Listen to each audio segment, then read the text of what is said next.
অনেকেই প্রশ্ন করতেছে, সেটা হলো যারা বাংলাদেশ সেনাবাহিনীতে আবেদন করেছিল তাদের মাঠ এখন হবে কিনা। অনেক ছেলে এবং মেয়ে প্রশ্ন করেছে, ভাইয়া এখন তো সেনাবাহিনীর মাঠ সাময়িক বন্ধ আছে, আমরা যারা 2023 সালে ফেব্রুয়ারি মাসে বাংলাদেশ সেনাবাহিনীতে অ্যাপ্লিকেশন করেছিলাম তাদের মাঠ কি আর হবে নাকি হবে না। আবার তো আপনি বলছেন যে নতুন সার্কুলার প্রকাশিত হবে, তাহলে কি আমরা এবার আর মাঠ করতে পারবো না? তো তাদের জন্য দুশ্চিন্তা ক্লিয়ার করতে চাই, সেটি হচ্ছে তোমাদের মাঠ অবশ্যই হবে, ডোন্ট ওয়ারি। বাংলাদেশ সেনাবাহিনী এখন দেশের উন্নয়নে সম্পৃক্ত আছে, সেহেতু সকল সদস্য ব্যস্ত, তারা বাংলাদেশের উন্নয়নের লক্ষ্যে কাজ করে যাচ্ছে, বাংলাদেশে আইন শৃঙ্খলা রক্ষাতে কাজ করে যাচ্ছে। এই জন্য বাংলাদেশ সেনাবাহিনীর যে অন্য অন্য অ্যাক্টিভিটিস আছে, সেখানে নিয়োগ বা রিক্রুটিং করা, এটাও কিন্তু বাংলাদেশ সেনাবাহিনীর একটি মৌলিক কর্তব্য এবং দায়িত্ব। সেহেতু এই সমস্ত কার্যক্রম সাময়িক ব্যাহত আছে। অনেকদিন ধরে বাংলাদেশ সেনাবাহিনীর মাঠের কার্যক্রম বন্ধ রয়েছে বিকজ অফ বাংলাদেশে আইন শৃঙ্খলা রক্ষা করতে হবে। কিন্তু এখন আবার পুনরায় হয়তো 15 দিন বা 1 মাসের ভিতরে আবার নতুন করে মাঠের কার্যক্রম শুরু হয়ে যাবে, বাইরে আগেও হতে পারে। এখানে দুশ্চিন্তার কিছু নাই। যারা অ্যাপ্লিকেশন করেছে বিভিন্ন জেলার এখনো মাঠ শুরু হয় নাই, তারা হয়তো ভাবতেছে যে আমাদের মাঠ আদৌ কি হবে নাকি হবে না। তো তাদের মাঠ তো অবশ্যই হবে। এখানে আবার পরবর্তী সময়ে যখন সেনাবাহিনীর নিজস্ব দায়িত্বে ফিরে যাবে, তাদের এই নিয়োগ কার্যক্রম আবার পুনরায় স্টার্ট হবে এবং অতি দ্রুত তাদের মাঠের কার্যক্রম সম্পন্ন হবে। যে সমস্ত ছেলে এবং মেয়ে অ্যাপ্লিকেশন করেছিল তাদের চিন্তার কোনো কারণ নাই। এখন যে সময়টুকু পাওয়া যাচ্ছে এটা কিন্তু অনেকে রিকভার করার জন্য প্রস্তুত হতে হবে, কারণ সেখানে গেলে পরীক্ষার অ্যাক্টিভিটিসে সম্পৃক্ত হতে হবে।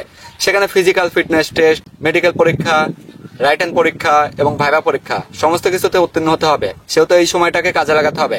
আর এবার যেহেতু বাংলাদেশের সরকারি চাকরিতে কোনো কোটা নাই, এই কোটা সম্পূর্ণ বাদ, সেহেতু এখানে সেনা সন্তান কোটা, বিএনসিসি কোটা বা সাধারণভাবে যারা অ্যাপ্লিকেশন করেছে তাদের কিন্তু সম অধিকার।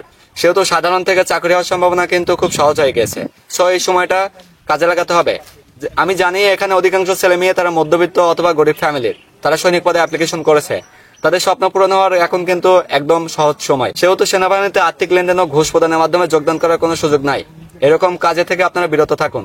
যদি যোগ্যতা থাকে চাকরি এমনি হয়ে যাবে, কারোর সাথে দালালির মাধ্যমে সেই চাকরিতে যোগদান করার প্রয়োজন নাই। আর হ্যাঁ, যারা হচ্ছে এই সৈনিক পদে অ্যাপ্লিকেশন করেছে তাদের সেখানে রাইটেন পরীক্ষা এবং ভাইভা পরীক্ষা হবে। সেই প্রস্তুতি খুব সহজ করবে সৈনিক পদে নিয়োগ সহায়িকা এই বইটি, কারণ এই বইয়ে বাংলা, ইংরেজি, গণিত, সাধারণ জ্ঞান এবং বুদ্ধিমত্তা সমস্ত কিছু দেওয়া রয়েছে, সেই সাথে সৈনিকের মাঠের সমস্ত কিছু অ্যাক্টিভিটিস।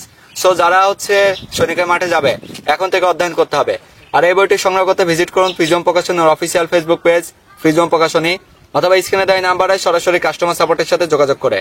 এখন হচ্ছে সেখানে বেশ কয়েকটি ধাপ আছে, সেই ধাপ সম্পর্কে ধারণা রাখতে হবে, কারণ এবার বাংলাদেশ সেনাবাহিনী যেটি করে দেখিয়েছে, এখন সেনাবাহিনীর প্রতি মানুষের কিন্তু আগ্রহ বেড়ে গেছে। কারণ সবাই চায় সেনাবাহিনীর মতো এরকম একটা হিরো হতে হবে। যেই দেশ সম্পূর্ণ মানুষ এই সেনাবাহিনীকে এখন শ্রদ্ধা করতেছে, রেসপেক্ট করতেছে, সেনাবাহিনীকে এখন অন্তঃস্থল থেকে ভালোবাসতেছে। এর কারণ কি? সেনাবাহিনী তাদের যে কাজ, সেই কাজ তারা করেছে। দেশের মানুষ কি চায়? যে সেনাবাহিনী আমাদের পাশে এসে দাঁড়াক। সরকার যেটা করে যদি অনিয়ম হয়, সেনাবাহিনী সেটা বিরুদ্ধে পদক্ষেপ নিক। সেই সেনাবাহিনী এটাই করে দেখেছে। আমরা গর্বিত জাতি যে আমাদের অধিকার আমরা রক্ষা করতে পেরেছি, এবং আমাদের অধিকার এখন আমাদের সমুন্নত রাখার দায়িত্ব আমাদেরই। সেহেতু সেনাবাহিনীর সকল স্তরে বাংলার সাধারণ মানুষ জায়গা করে নেবে, এবং যার যেখানে দায়িত্ব পড়বে সে সেখানে দায়িত্বের সাথে সেই দায়িত্ব পালন করবে।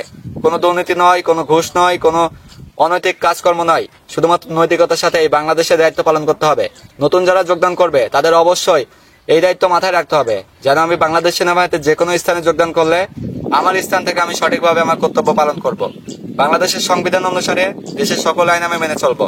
তাহলে যে গর্বিত সদস্য হিসাবে সেনাবাহিনীতে যোগদান করতে পারবে। মরণে প্রাণে বিশ্বাস করতে হবে সবার উপরে দেশ, এবং দেশের মানুষের জন্য নিজেকে সবসময় সঁপে দিতে হবে। তাহলে একজন গর্বিত, আদর্শ এবং মূল্যবান সদস্য হওয়া যাবে। আজকে সেনাবাহিনীর সকল সদস্যকে মাথায় তুলে সবাই নাচানাচি করছে। এর কারণ কি? এর কারণ একটাই, সেনাবাহিনী দেশের মানুষের অন্তরে জায়গা করে নিয়েছে। আর হ্যাঁ, ভিডিওটা শেষ করতে যাচ্ছি, এখানে দুশ্চিন্তার কিছু নাই। যারা অ্যাপ্লিকেশন করেছে তাদের সকলে মাঠ হবে। আর এবার চাকরি খুব সহজেই হবে, কারণ এখানে কোনো কোঠা নাই। এবং পূর্বেও যারা কোঠাতে চাকরি হয়েছে, সেনা সন্তান কোঠা বা বিএনসিসি কোঠা, তাদেরকেও রিভিউ করতেও পারে, আবার নাও করতে পারে। এটা সেনাবাহিনীর ঊর্ধ্বতন কর্তৃপক্ষের আদেশে রদবদল হতে পারে। এখন আমি বলতে চাই, দেখা যায় অনেকের উচ্চতা অনেক কম, তারা বিভিন্ন মেডিসিন খায়, ফিজিক্যাল এক্সারসাইজ করে বা অন্যান্য উপায় অবলম্বন করে, তারপর উচ্চতা বাড়ে না। তো তাদের জন্য উচ্চতা বাড়ানোর সবচেয়ে সহজ সমাধান সেটা হচ্ছে লং লুকস।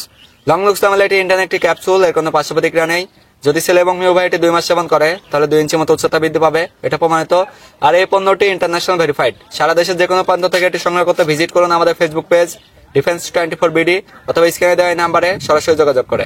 এখন আমি দেখতে চাই এই ভিডিওটা কে কে সম্পূর্ণ শেষ করেছে। অবশ্যই তার নাম এবং কোন জেলা থেকে দেখতেছে কমেন্টস করে জানান। আমি দেখি কোন জেলায় আমার ফ্যান ফলোয়ার সবচেয়ে বেশি। আর এত সময় ধরে দেশের যে প্রান্ত থেকে যারা এই ভিডিও দেখলেন সবাইকে অসংখ্য ধন্যবাদ। সবাই ভালো থাকবেন, সুস্থ থাকবেন। আল্লাহ হাফেজ।